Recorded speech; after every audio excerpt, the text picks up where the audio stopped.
understand the basic concepts of Python.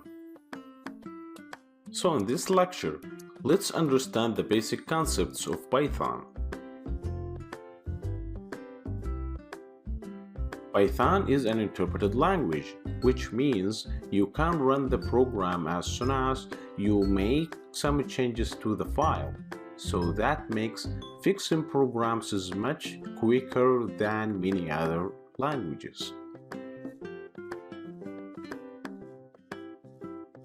Python is one of the easiest programming languages to learn, and you can have your basic program and running it in just few minutes like what we did in the previous lecture.